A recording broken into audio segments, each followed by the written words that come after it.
You don't say it out loud, but you feel it every time you look at the calendar. Every time someone your age does something you told yourself you'd do. Every time you catch yourself saying soon when you mean I don't know anymore. You were supposed to be further along, not by someone else's definition, by yours. The version of you from 5 years ago had a picture of where you'd be by now, what you'd have built, who you'd have become, how you'd carry yourself. Look at that picture. Now look at where you are. The gap between those two things is not the result of bad luck.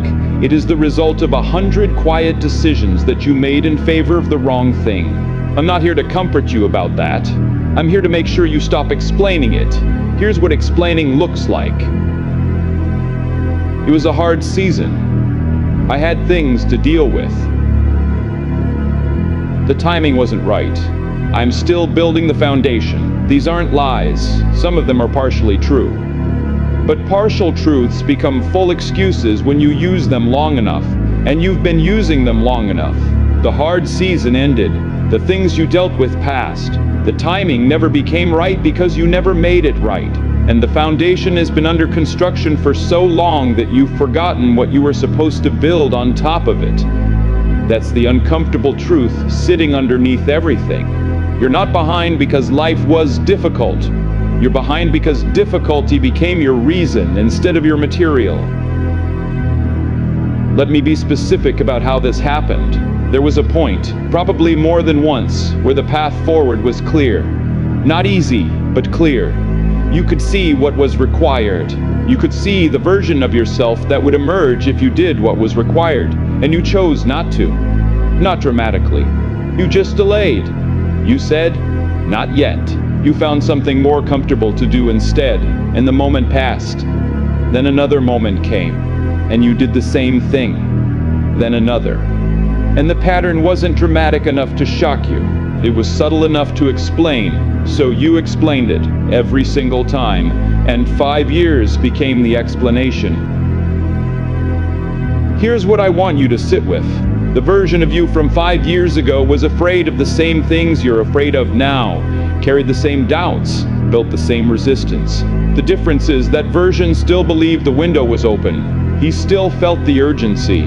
He still felt the gap between potential and reality as something that demanded a response. Now look at you.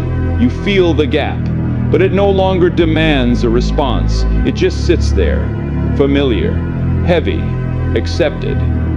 That shift from urgency to acceptance is not maturity. It is the moment a man quietly surrenders and starts building a life around the surrender. Let me ask you something. When you imagine your future now, what do you see? Not what you tell people you see, what you actually picture in the quiet moments. Is it expansion or is it management? Because there's a difference between a man building towards something and a man managing the distance between who he is and who he knows he should have become. Management feels like living. It keeps you occupied. It gives you the language of progress. But underneath it, there is no direction, just maintenance. Just keeping the current version alive without asking whether the current version deserves to be kept. That question is the one you've been avoiding. Does this version of you deserve to be maintained? Not punished, not destroyed, but maintained, given more time, given more days to produce the same results, given more chances to make the same choices. Be honest. Because if the answer is no, then every day you maintain him anyway is a day stolen from the version that should be here. I want to tell you something I've seen happen. Not to weak people, to capable ones. People with real ability, real intelligence, real potential. They reach a point, usually around now, where they make a subtle but permanent decision. The decision is this.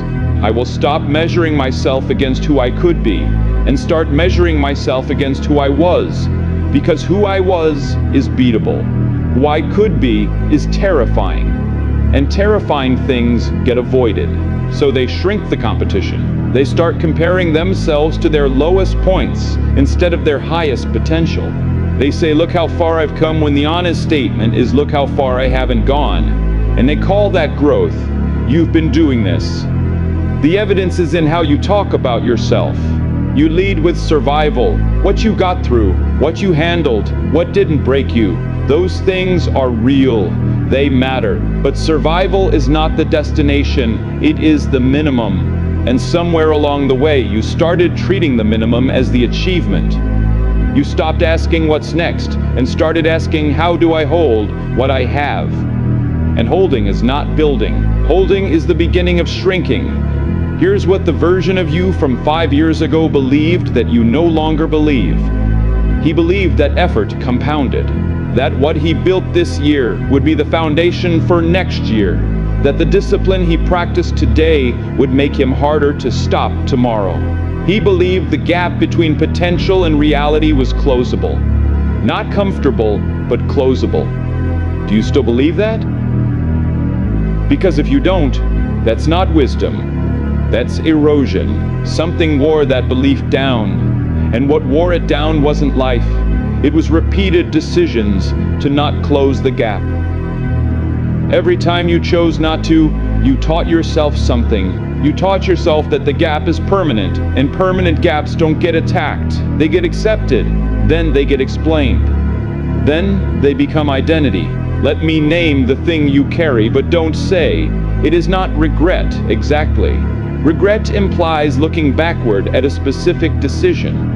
What you carry is heavier than regret. It is the quiet awareness that you are not who you are supposed to be, and you are no longer sure you have the will to close the distance. That awareness sits in your chest, not loudly. It surfaces in specific moments, when someone younger than you accomplishes something you delayed, when you give advice you don't follow, when you catch yourself speaking about your future in conditional terms, if things align, when I'm ready. Once I get through this phase, conditional language is the language of a man who has stopped expecting himself to show up. And you've been speaking it so long it sounds normal now. It shouldn't. Here's the part that should disturb you most. You are still capable. That's the cruelest part. If you had lost the ability, if life had genuinely taken something from you that couldn't be recovered, there would be a certain peace in that, an honest limitation. But that's not the situation. The capability is still there. You feel it sometimes. In moments of clarity, in moments of brief intensity, you feel the version of yourself that could have been pressed against the inside of your chest. Still present. Still capable. Still waiting.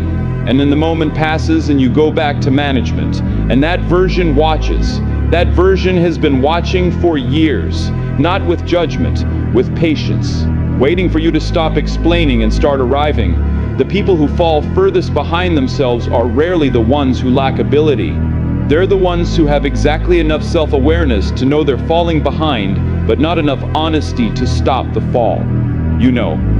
You've always known. That's the thing you can't escape. You don't get the relief of ignorance. You know exactly what you've been avoiding. You know exactly which decisions have been costing you. You need exactly where the version of you that's waiting is being held back by the version of you that's comfortable. And knowing without acting is a specific kind of suffering, not dramatic suffering. The quiet kind. The kind you carry into every room. The kind that makes certain conversations feel hollow. The kind that makes success feel borrowed and praise feel undeserved. That's not anxiety, that's the gap. The gap expressing itself through your nervous system because you haven't given it any other way to speak. Let me say something that will sound harsh, but is the most honest thing I can offer. You being further along is still possible. Not in the way you pictured at 25. The exact image has passed. Some specific doors have closed, but the core of what that image represented, the discipline, the self-respect, the sense of moving towards something real, that is still available. It will always be available until the day it isn't, and you don't know when that day is. That uncertainty is not comforting. It's a warning, because men who believe they still have time are also men who consistently use that belief as permission to delay. You have been that man. You have used the belief that there's still time as the reason to not use the time. And one day, not today, but one day, the time will genuinely run out. And on that day, the explanation you've been rehearsing will not feel reasonable. It will feel like an indictment, not delivered by anyone else, delivered by you, by the version of you that watched all of it happen and kept choosing comfort over arrival. Here's what being further along actually requires at this point. Not a dramatic overhaul, not a performance of change. One thing. You have to stop treating the distance between where you are and where you were supposed to be as a source of shame that you manage privately, and start treating it as a problem you solve publicly. Not publicly, as in telling everyone. Publicly, as in your behavior. Visible in your choices. Evidenced in your days. The distance has been private for too long. Private means protected. Protected means maintained. It has to become something your behavior addresses instead of something your inner life carries, because you cannot think your way to further along. You cannot feel your way there.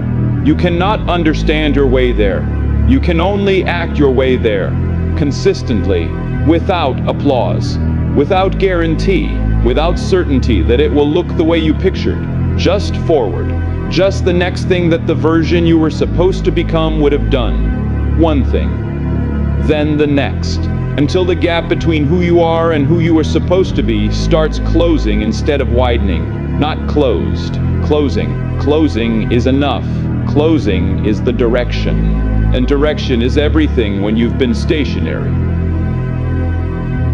Here's the final thing I want to say. The version of you that was supposed to be here by now is not disappointed in you. That version doesn't feel disappointment. He feels something colder. He feels like a stranger, because you've been making decisions he wouldn't recognize for long enough that the familiarity between you has eroded. You used to know exactly what he would do in a given moment. Now you're not sure. That distance is the cost. Not failure. Not judgment. Estrangement from the version of yourself you were building toward. You can close that distance. Not by feeling more. Not by understanding more. By choosing in the next moment that asks something from you what he would have chosen. Not the dramatic moment. The ordinary one. The one that arrives today. The one that has been arriving and leaving while you explain why it's not quite the right time. It's the right time. It has been the right time for longer than you want to admit. You know it. That's the whole point. You've always known it. The only question is how much further behind you're willing to let yourself fall before knowing becomes doing.